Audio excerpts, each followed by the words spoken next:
नमस्कार बच्चों, अपना जो टॉपिक चल रहा था शब्द शक्ति, उसमें अपने अभिधा शब्द शक्ति देख ली थी, लक्षणा शब्द शक्ति की परिभाषा अपने देख ली थी। उसके अपने कुछ भेद किए थे कि लक्षणा शब्द शक्ति के दो भेद होते हैं, रूढ़ा लक्षणा और प्रयोजनवती लक्षणा। उसी पे चर्चा करेंगे। अपने रूढ़ा लक्षणा की बात करें तो रूढ़ा लक्षणा की बात करें, रूढ़ा का मतलब क्या होता है? रूढ़ा का मतलब होता है प्राचीन। रूढ़ यानी कोई प्राचीन, यानी जब भी अपने कोई किसी का अर्थ है किसी प्राचीन परंपरा के अनुसार, प्राचीन रीति रिवाज के अनुसार जहाँ अपने अर्थ ग्रहण करते हैं, वहाँ कौन सी होती है? रूढ़ा लक्षणा होती है। यानी जहाँ मुख्यार्थ में बाधा किसी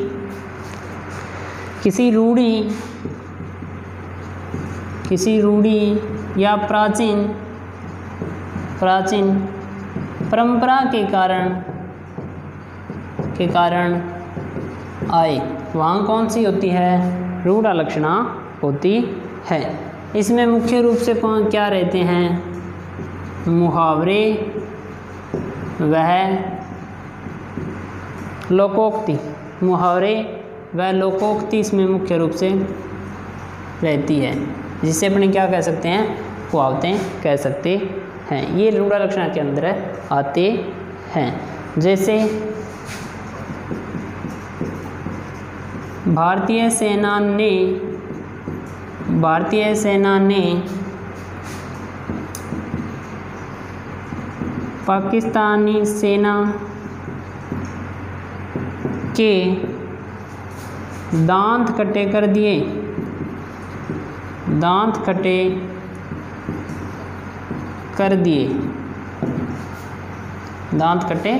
भारतीय सेना ने पाकिस्तानी सेना के दांत कटे कर दिए। अब दांत कटे करना क्या है? मुहावरा है। और जब भी मुहावरे या लोकोक्तियों का प्रयोग कर लिया जाए तो वहाँ पे कौन सी होती है? रूढ़ा लक्षणा होती है। यानी किसी प्राचीन परंपरा के कारण अपने मुख्यार्थ में बाधा आएगी। प्राचीन परंपरा यानी प्राचीन समय से कोई चली आ रही है बातें, उनके आधार पे हमने क्या करना है? उसका अर्थ ग्रहण करना होता है।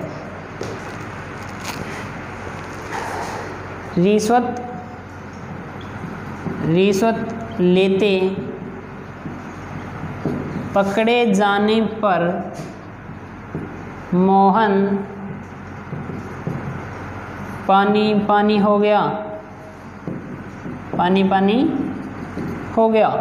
अब पानी पानी हो जाना क्या है? मुहावरा है। यानी जब भी ऐसा हो कि हम किसी रूढ़ी या प्राचीन परंपरा के आधार पर मुख्यार्थ में अपने बाधा आ रही है, तो वहाँ पे कौन सी करके आनी है? अपने को रूढ़ा लक्षणा होती है। दूसरा जो इसका भेद है वो है प्रयोजनवती लक्षणा।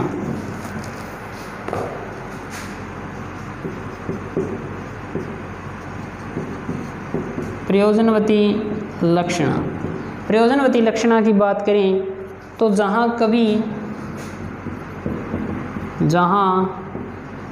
कवि वक्ता या लेखक के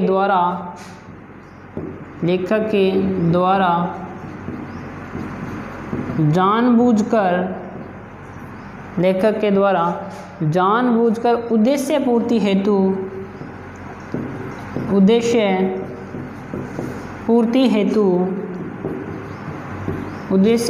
हेतु लक्षक शब्दों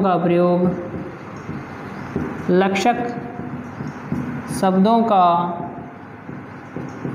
प्रयोग किया जाए। जहाँ कवि वक्ता मतलब बोलने वाला, लेखक लिखने वाला द्वारा जानबूझकर अपने उद्देश्य की पूर्ति करना चाहेगा। अपने उद्देश्य की पूर्ति के लिए वो जानबूझकर ऐसे शब्द डालेगा जिससे अपने मुख्यार्थ में क्या आ जाएगी? बाधा आ जाएगी। और किसी लक्षण के आधार पर अपने क्या लेना होगा? उसका अर्थ ग्रहण करना पड़ेगा। ऐसे में कौन सी होती है? प्रयोजनवती लक्षणा होती है। जैसे हम तो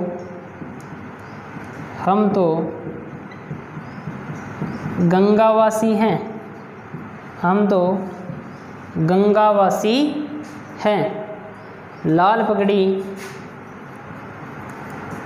पगड़ी आ रही है। अब देखो, हम तो गंगावासी हैं, इसका मतलब ये नहीं कि उनका वास गंगा में है, यानी वो उस शहर में रहते हैं जहाँ पे गंगा बहती है।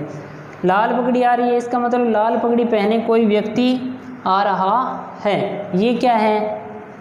जानबूझकर उद्देश्य पूर्ति हेतु लक्षक शब्दों का क्या किया गया है? प्रयोग किया गया है। तो ये लक्षणा शब्द शक्ति अपनी होती है कंप्लीट। कल करेंगे व्यंजना। धन्यवाद।